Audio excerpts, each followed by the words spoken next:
1847. 1st of October. Siemens was founded in Berlin. So, it's our anniversary, 175. And you know what this means? I mean, I just kindly ask you, have you just the mood to sing happy birthday for Siemens? Do you know any company that is 175 years old? And then we get to the topic. So I just ask you, I mean, could you just start this song, just like happy birthday for... You want me to traumatize you all? No, that's fine. I mean, I cannot just introduce this myself, but I would appreciate it. Do you know anybody who is 175 years old? We are 350. Okay, wonderful. When is your birthday? It was 3 years ago. Okay, so wonderful. No, you won. So, 350. no. But, I mean, thank you. You don't want to sing, but that's fine. My name is Albert Eduard James Küng, and I'm head of global travel management, and James is just a nickname. And I'm not with the company for 175 years. I'm just with the company for approximately 9 years. And you can imagine when a company is 175 years old, the company had to invent itself several times. And that was just like the question, you know, in the beginning, what is the transformation right now?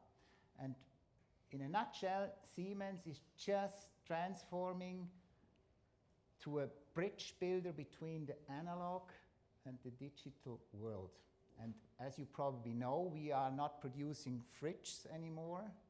We are in the health department, we are in public transportation, we are in infrastructure, and we are in production. And that's our new DNA under the umbrella of environmental and social governance and sustainability. But we also want to exist in 175 years, and it also needs to be a financial stable situation for the company. And that's where we are right now.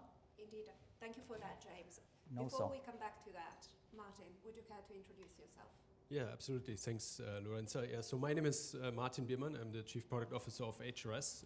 HRS is a company building a digital platform for companies just like Siemens to basically manage anything that is related to their lodging activities. And lodging is business travel accommodation, is meetings, is large group deployments, project travels, extended stays over many months, basically in destinations.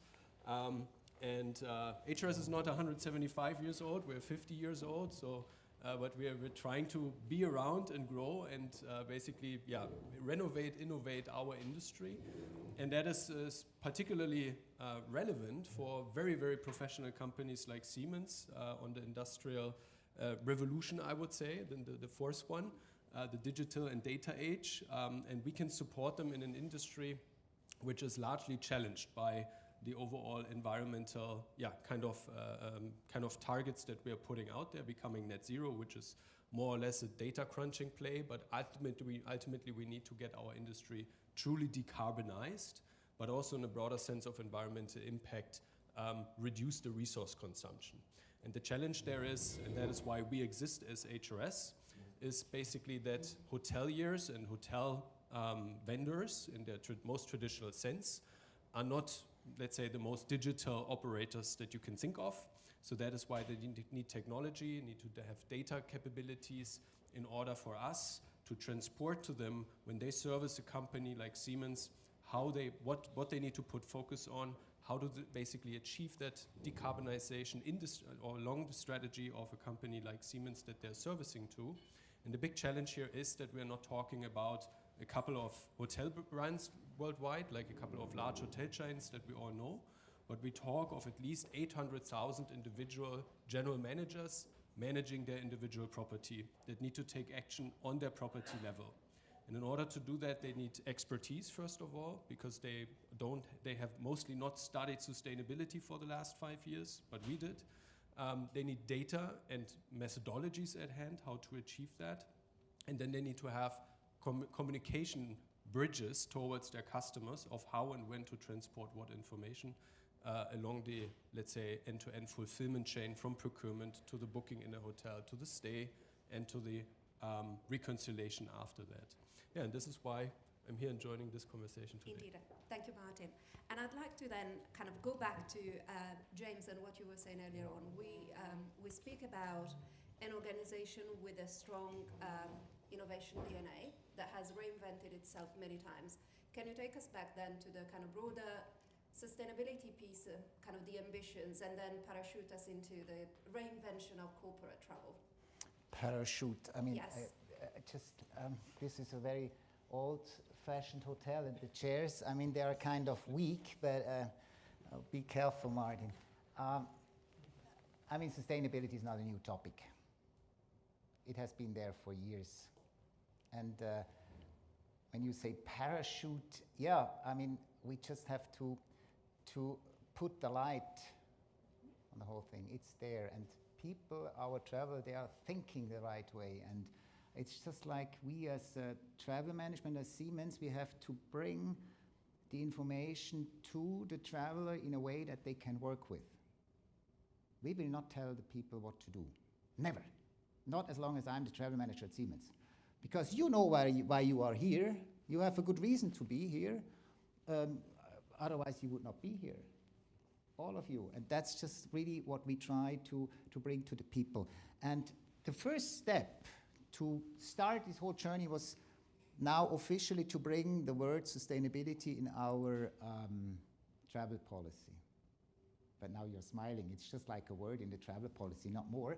But for a company like Siemens with 300,000 employees, that really is a challenge to bring just this one word next to cost and time into the travel policy. But it's there. But people are already ready for it. They're just waiting. They're asking for solutions. And what have we done? We have just, that's a nice story actually. Have you read the newspapers how the young people are taking decisions nowadays, especially the front runner of the Fridays for Future initiative? They are dropping every morning a coin if they want to get out of the bed or not. Have you read this story? No. Then go into Dr. Google and ask what Greta Thunberg just said. I'm dropping a coin in the morning if you want to get up or not. And that's not what Siemens can do with the travelers. We need to give them information that they can take the right decision, not dropping a coin if I'm traveling or not. That's not the answer we want to give. And that's, we get to the point where we also told our travelers, this is once again this parachute, if you don't have to travel, then do not travel. Travel less, but if you have to travel, then travel, please, sustainable. And there we need to give the people the information that they can take the right decision. And we had this discussion before with the Heineken colleague. That's a problem, to have the right information at the time when the person has to take decisions. So it's all about transparency. In the airline section, we are quite okay. In the hotel segment, we're going to talk about this in a second.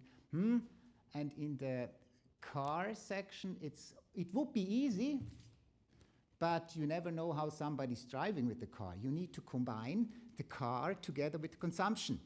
That's also something that is not that easy.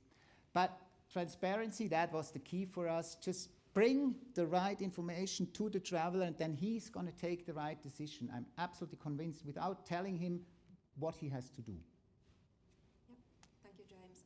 And I guess that then that links directly then to the question for you, Martin, which is, as Siemens set out to solve for a need, but solve for a need in a different way, how does this collaborative approach kind of come to life?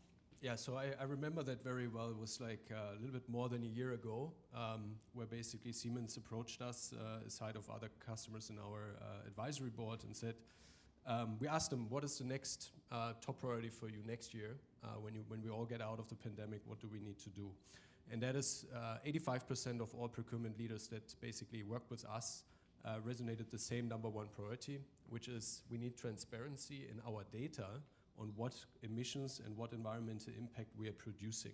And that is in particularly hard in the hotel industry, because it's not as easy as just reaching out to a couple of brands or representations, because these usually do not have that low-level property-level data to basically revert back in a credible reporting, in an audit-proof reporting, in that room that you stayed last night or for the last 2 nights, or in that meeting room that you rented now for the square meter per hour, what is the emissions that we have produced? Because only if we have that data, we can basically, in the moment of the booking of somebody reserving a hotel room or making a reservation for a meeting room, can basically have these benchmark information available so that people can make smarter choices. And that is basically, and I'm happy that actually my team brought these slides in, because you can see that here very nicely. When we look at this on the airline side, on the air travel side, we usually talk about, all in all, 43 different aircraft variations. So once we would know that it's not only that aircraft which I booked, but also the plane that will actually take me from A to B, then we can very nicely calculate what the environmental impact is. However, if we have to get a job done and travel from A to B, there's not much we can do. We can only choose among the fixed routes and fixed schedules that are there. We can only choose then, can we maybe take a rail ride instead? But there's not too much we can actually change about these emissions, other than waiting for the airline industry to increase their SAF exposure and other kind of means to improve their efficiency. However, on the hotel side, we see, based on our early databases and the benchmarks we produced, that there's a quite large span or bandwidth within hotels have their emissions. It can be as efficient as 6 kilograms of carbon equivalent, but it can also be as high as 125 kilograms. Of course, everybody will say, yeah, that totally makes sense. All these large resort hotels with their swimming pools, restaurants, casinos, these are probably the ones that are emitting most. But unfortunately, it's not that easy. They can be very, very efficient, modern, built resort hotels or high-class luxury business hotels with very low footprints. And they can be very old, basically from a technology perspective, really antiquated, simple bed and breakfast hotels with extremely large emissions. So what we needed to do is basically find a way to gather this data from the hotel suppliers in a vetted approach and bring it in front of the travelers and the meeting planners and the organizers of any sort of trip to maybe basically make the best choice, the smartest choice they can at the moment they're searching for a hotel. And thank you for that, Martin. And then I guess, James, what I'd like you to expand on is that you spoke about making a big change in terms of kind of re-engineering the approach to travel. And obviously you kind of mentioned huge numbers in terms of, how many employees kind of travel with different needs, and with you trying to educate them and kind of bring them along on a different, on a different approach. Based on what Martin just shared with us, what kind of did you take back to persuade, I guess 2 questions, sorry. One, how did you go about approaching providers who might be able to support you with your needs?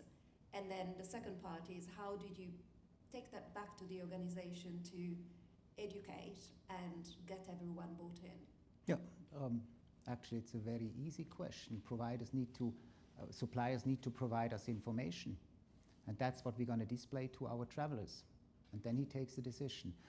When we are talking about hotel, we are much further down the road than, because I said before, for airline we have good information, but now we are for hotel much further down the road. What happens? If you choose a flight between Munich and Paris, you get in all the booking tools the same amount of CO2. But I tell you, there are different planes flying, old ones, new ones, and we need to transfer this information to the traveler. You can choose airline A with the newest airplane, with the best sustainable ground infrastructure that costs you price X, or you can take another airline that has another price, has more CO2, but it's your choice. And that's what happened in the hotel arena. We are now in a position to show the traveler the different possibilities. And I just tell you a secret. We are here in the Bayerischer Hof. What kind of stars does this hotel have? 5. In the whole hotel industry, we have this 1 to 5 star category. It's implemented all over. I mean, we have in Middle East, we have 7 star, but that doesn't matter here in this discussion.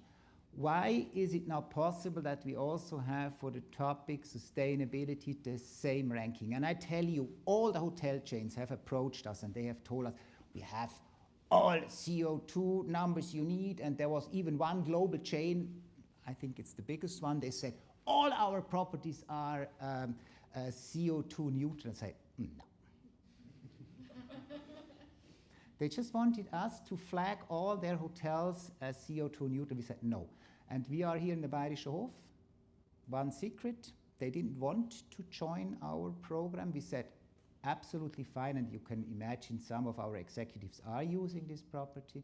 We said, no problem at all. You will be still part of our booking channels, but there will be no indication that this is a Siemens property anymore. You can go and you can stay here, but it's not Siemens property. And what happened? Of course, now they followed also this process, and they get also this green flag after they have filled out the questionnaire. Yeah. So have you created your own booking tool then? Yeah. And we have an online booking tool, and we have also an offline booking channel. So all of the corporates. That's a good question. I mean, here we have a very solid and innovative software provider. There are booking tools out there where we have our difficulties. I do not want to tell which one we use, but there I also expect some more innovation power, because that's what our customers are requesting. So that's the secret, actually. Just bring all the information to the traveler, and then he decides what he wants to take. Sorry, how many travelers did you say you have? We have 300,000 employees and about 80,000 that are travelers. And please, I welcome the questions throughout. So, raise your hand and I will come to you with the mic as well. So there we go. Now, I'm being mindful of how old the chair is. Yeah. Yeah, I told you, be careful. It's a hotel with a lot of history. My name is Sophie. I'm working for Merck. I'm responsible for reducing the scope 3.1 and 2 emissions. And my question is, basically you said you're bringing out all the information that the traveler needs, meaning you give him a price, you give him carbon emissions that are associated with the travel. Yeah. And do you have a metrics? Do you have something where you say, okay, for that price, those emissions are okay? And I mean, you have to take both into consideration, right? Yeah, that would be a possibility. That's not the path we're going to follow. It's not, we do not have this, how do you say, just more CO2 or less CO2, higher price or whatsoever. That's not where we are yet.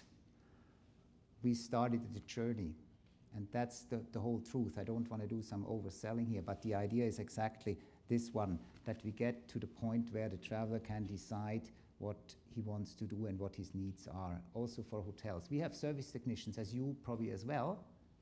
Sometimes they do not have a choice at all. If they need to fly to Pakistan, there is one airline and one hotel. Then you tell him, you are not allowed to fly there because the CO2 number is too high. No, that does not work. So this is exactly where we are heading to, but we take it really step by step. Maybe just to add to this, what we tried though is to make this a little bit more engaging and easier for the user, because I think what the feedback we got from all of our customers is that travelers simply sometimes don't understand what does that mean, that carbon equivalent that I'm seeing there. Is that good? Is that bad?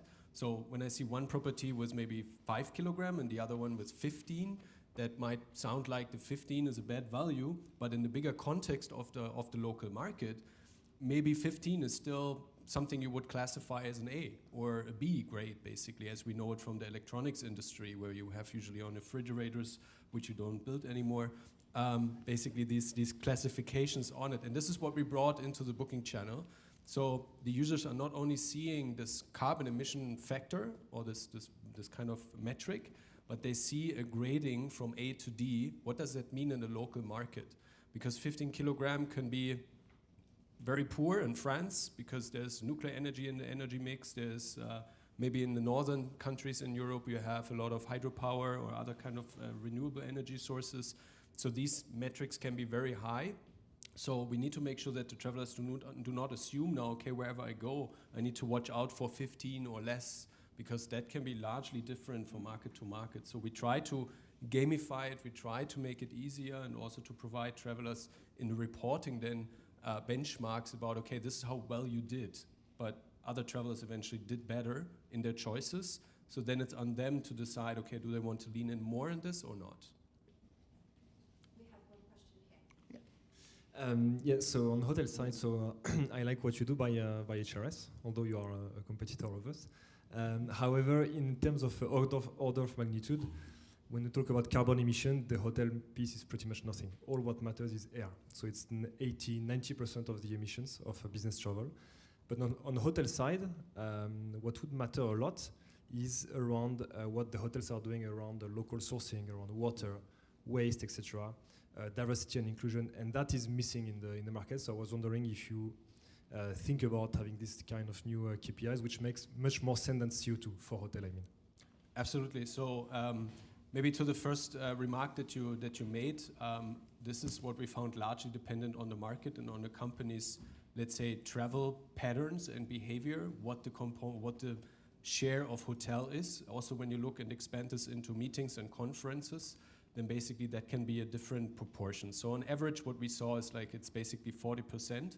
But now we saw that during the pandemic, air travel, especially international travel, those long-haul tracks or trips basically have been dramatically reduced, and we saw an increase in local commute, and we saw also travelers staying on average 42% longer when they travel somewhere and stay at a hotel. So this has proportionally shifted into the area of hotel, so it has gained more momentum and relevance when we look just simply in the ESG reporting of our customers. But to your point, this is just a metric, retrospective reporting, knowing the number is 15 kilogram. So what do we do out of this? How do we know that going forward, this property will basically invest into reducing their overall environmental impact? And so what we created now is our Green Stay 2.0 program together with Siemens and the Sustainability Leadership Organization there, is basically to derive up to 80 indicators from the hotel in 9 different categories. So biodiversity, water management, waste management, mobility, so various categories where we asked the hotel questions on certain measures that they're taking and the implementation grade. And out of that, we offered our customers basically a scorecard where you can bring in your own company strategy, what you want to focus on. We have customers out of California that are much focused on the local hotels and their basically reduction on water consumption. Whereas over here in Europe, we have companies that focus almost solely on carbon emissions. And we have to basically bring or bridge this requirement that companies want to understand what is this hotel particularly doing that supports me with my program on my journey of a lower environmental impact from my company's perspective. And that is what we do with these indicators. Again, there's 3 levels of depth of data hotels can provide us. That was also important because we found that hotels are on a different stage at their sustainability journey. We can go out there and use a carbon web assessment and ask them 80 questions, but they will eventually not respond to it. Or when they respond, just very sparse in the data. So we introduced now a basic level, an advanced level, and a professional level, and they commit to over a journey of 3 years to provide us more and more and detailed information and move up that ladder. And that is basically how we can acquire the most possible available data for the customer scorecards. And one important topic when you're talking about air, you're absolutely right. Most pollution is in the air commodity. But I decided not to wait till I have a solution for air. If I see in the hotel commodity a solution that I can realize quite fast, then I take it also as a role model for the other commodities. If I wait till somebody is helping me out there with the whole sustainability program, and the colleague from Heineken knows exactly what I mean, if you wait forever. Just start your journey, and we did it with the hotel in the first step. I fully agree on that, and by definition, I think there is no small step, so starting on hotel is great. Just about the proportion, about your comment, when we have such a high proportion for hotel, for sure it's because the airline do not take into account the non-CO2 effect. If it's calculated properly, then hotel cannot be a big piece. So it can be 20-25%, a big maximum, but when the share of hotel is larger, you can be sure that the airlines didn't calculate properly. Yeah, it's probably more a clarification because I'm just make sure I understand exactly what's being discussed here. Are you saying that HRS provide a database of information that allows you to make a decision based on that information? Correct. Is it so you don't collect the data post-decision? No. Okay, because that to me sounds like there's a trick there that if you are facilitating, you're providing a database. So wouldn't it be fantastic if when Siemens click, I've picked the middle of the road sustainability hotel, that somehow gets captured in their scope 3 travel? Oh yeah, that's for sure. Yeah, exactly. But we're not. So we're that's measuring. not where that's not what the system does yet.